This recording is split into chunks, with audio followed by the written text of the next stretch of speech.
নমস্কার দর্শক বন্ধুরা, রেস স্পোর্টসের পর্দায় আপনাদের সকলকে স্বাগত জানাই। এই মুহূর্তে আমি রয়েছি গোয়ার ফতোদ্দা স্টেডিয়ামের মাঠে এবং আপনারা সকলেই জানেন যে এই মাঠে আগামীকাল সুপার কাপের ফাইনাল আয়োজিত হবে, যেখানে ইস্ট বেঙ্গল মুখোমুখি হতে চলেছে এফসি গোয়ার বিরুদ্ধে।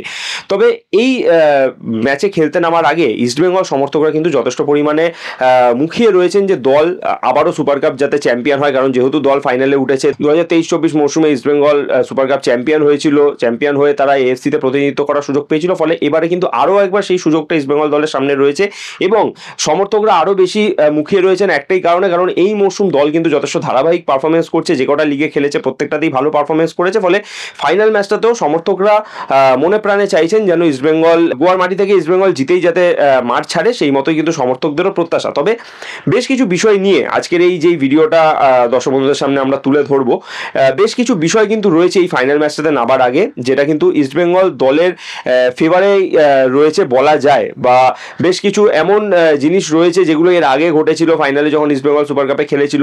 সেই সকল বিষয় এই সেম ফাইনালের সময়ও কিন্তু ঘটতে চলেছে, যেই বিষয়গুলো নিয়েই আলোচনা করব। আপনারা সকলেই হয়তো জানেন যে 2023-24 মৌসুমে যখন east Bengal super cup champion হয়, সেই ম্যাচটা ইস্ট বেঙ্গল খেলেছিল ভুবনেশ্বরের কলিঙ্গ স্টেডিয়ামে, এবং সেই ম্যাচটা আপনারা সকলেই জানেন যে ওড়িশা এফসিকেই কিন্তু হারিয়ে east Bengal super cup champion হয়েছিল, এবং সেই ম্যাচটা কিন্তু ওড়িশা এফসি তারা তাদের ঘরের মাঠে খেলেছিল। ফলে ইস্ট বেঙ্গলের কাছে সেটাও একটা অ্যাওয়ে ম্যাচ ছিল, যদিও সমর্থকরা গেছিলেন সেখানে তাদের দলকে সমর্থন করতে। কিন্তু ঠিক সেম সিনারিওটা কিন্তু এবারের সুপার কাপের ফাইনালেও হচ্ছে, কারণ এফসি গোয়া যেহেতু তারা ফাইনালে উঠেছে এবং যেহেতু সুপার কাপটা গোয়াতেই হচ্ছে, ফলে এফসি গোয়া কিন্তু তারা তাদের ঘরের মাঠেই সুপার কাপের ফাইনালটা খেলতে নামবে, এবং তাদের কিন্তু হোম সাপোর্টটা থাকবে, যেটা আমরা এফসি গোয়ার বিভিন্ন ম্যাচগুলোতে দেখে থাকি। তাদের সমর্থকরা আসেন, তাদের প্রিয় দলকে সমর্থন করেন। তবে সেক্ষেত্রে কিন্তু ইস্ট বেঙ্গলের কাছে এটাও একটা অ্যাওয়ে ম্যাচ, কিন্তু ইস্ট বেঙ্গলের আগেও চ্যাম্পিয়ন হয়েছিল। এমনকি আজকে সাংবাদিক সম্মেলনে এসে সহকারী কোচ বিনো জর্জও এই বিষয়টা জানিয়ে গেছেন। এমনকি আজকে যখন সকালবেলা ইস্ট বেঙ্গলের অনুশীলন ছিল, সেখানেও কিন্তু East Bengal head coach Oscar ব্রুজনও বলেছিলেন যে আমরা কিন্তু এর আগের বারেও চ্যাম্পিয়ন হয়েছিলাম যখন ওড়িশা এফসিকে হারিয়ে, সেবারেও কিন্তু আমরা ম্যাচটা অ্যাওয়ে ম্যাচই খেলেছিলাম। ফলে আমরা কিন্তু তৈরি রয়েছি এই ম্যাচটা জিততে।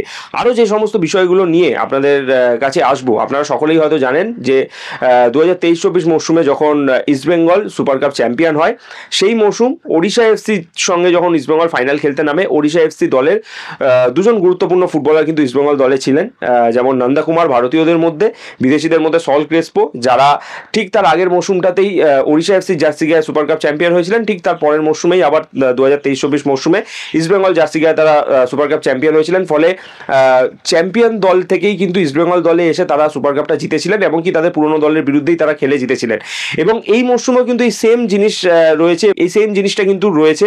আপনারা জানেন যে গত মৌসুম এফসি গোয়া দলে কিন্তু খেলতেন জয় গুপ্তা, এবং সেই জয় গুপ্তা কিন্তু এই মৌসুমে রয়েছে ইস্ট বেঙ্গল দলে। ফলে পুরনো দলের বিরুদ্ধেই কিন্তু জয় গুপ্তা আগামীকাল সুপার কাপের ফাইনাল খেলতে নামবে। ফলে এখানেও কিন্তু দর্শক বন্ধুরা একটা বিষয় ভাবতেই পারেন যে হয়তো গতবার হয়েছিল, হয়তো এবারেও সেই সেম জিনিসগুলো যখন হচ্ছে, ফলে আবার হয়তো ইস্ট বেঙ্গল সুপার কাপটা চ্যাম্পিয়ন হতে পারে।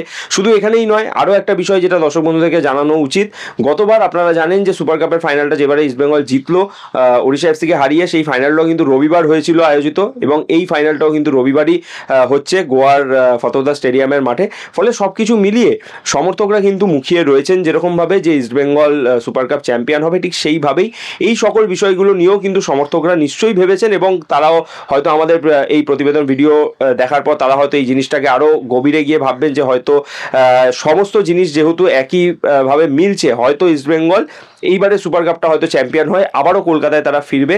যেরকমভাবে ঠিক আগেরবারে বিমানবন্দরকে আমরা দেখেছিলাম একেবারে সমর্থকদের উল্লাসে ফেটে পড়তে, ঠিক সেইভাবেই সমর্থকরা কিন্তু মুখিয়ে থাকবেন যেন আবারও তাদের প্রিয় দল সুপার কাপ চ্যাম্পিয়ন হয়ে গোয়ার থেকে কলকাতায় ফিরতে পারে। এছাড়াও দর্শক বন্ধুদেরকে আরও একটা জিনিস মনে করিয়ে দেওয়া উচিত, গতবার যখন ইস্ট বেঙ্গল সুপার কাপ জিতেছিল, সেইবারেও যখন তারা ওড়িশা এফসির বিরুদ্ধে খেলতে নেমেছিল, সেই ম্যাচটায় ওড়িশা এফসিও কিন্তু ডিফেন্ডিং চ্যাম্পিয়ন হিসেবে ইস্ট বেঙ্গলের বিরুদ্ধে সুপার কাপের ফাইনাল খেলতে নেমেছিল, কারণ তারা 2022-23 মৌসুমে সুপার কাপ চ্যাম্পিয়ন হয়েছিল, এবং 23-24 মৌসুমে তারা কিন্তু ইস্ট বেঙ্গলের বিরুদ্ধে ডিফেন্ডিং চ্যাম্পিয়ন হিসেবেই ফাইনালটা খেলতে নেমেছিল। ঠিক সেইভাবেই এবারেও কিন্তু এফসি গোয়ার বিরুদ্ধে যখন ইস্ট বেঙ্গল খেলতে নামছে সুপার কাপের ফাইনালটা, সেবারও কিন্তু এফসি গোয়া ডিফেন্ডিং চ্যাম্পিয়নের তকমা নিয়েই ইস্ট বেঙ্গলের বিরুদ্ধে খেলতে নামছে।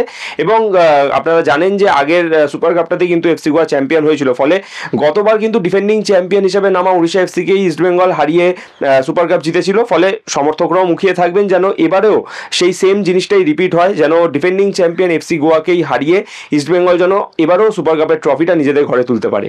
এছাড়াও যেবারে ভুবনেশ্বরে ইস্টবেঙ্গল দল গতবার যখন সুপার কাপ চ্যাম্পিয়ন হলো, সেবারে আমরা দেখেছিলাম যে ভুবনেশ্বরের তাজ বিমানদা হোটেলে কিন্তু ইস্টবেঙ্গল দল ছিল, এবং এবারেও যখন ইস্টবেঙ্গল যখন সুপার কাপে গ্রুপ স্টেজে ম্যাচগুলো খেলতে আসে সেই সময় আমরা দেখেছিলাম যে তাজ বিমানদা হোটেলে ইস্টবেঙ্গল দল ছিল। তবে গ্রুপ পর্বের ম্যাচের শেষে কলকাতায় ফিরে আবারও যখন সেমিফাইনাল খেলতে ইস্টবেঙ্গল গোয়ায় এলো, সেই সময় আমরা দেখতে পেলাম যে ইস্টবেঙ্গল কিন্তু একটা অন্য হোটেলে ছিল, কিন্তু সেমিফাইনালে জেতার পর ফাইনালে যাওয়ার সঙ্গে সঙ্গে কিন্তু আমরা দেখতে পেলাম যে সেমিফাইনাল খেলার পরের দিনই ইস্টবেঙ্গল কিন্তু হোটেল চেঞ্জ করলো, এবং হোটেল চেঞ্জ করে গোয়ার সেই তাজ বিমানদা হোটেল, অর্থাৎ যেই হোটেলে ইস্টবেঙ্গল এসে শুরুর দিকে গোয়াতে ছিল সেই হোটেলে কিন্তু আবার ফিরে গেল। অর্থাৎ সবকিছু মিলিয়ে কিন্তু একেবারে ইস্টবেঙ্গল দল সেই গতবারের চ্যাম্পিয়ন হয়েছিল যখন, তখন যা যা করেছিল সেই সমস্ত কিছুই কিন্তু ইস্টবেঙ্গল এবারেও করছে, আমরা কিন্তু সেটা দেখতে পাচ্ছি। ফতোদ্দা স্টেডিয়াম থেকে ক্যামেরা শুভম মণ্ডলের সঙ্গে সায়ন দে, রে স্পোর্টস।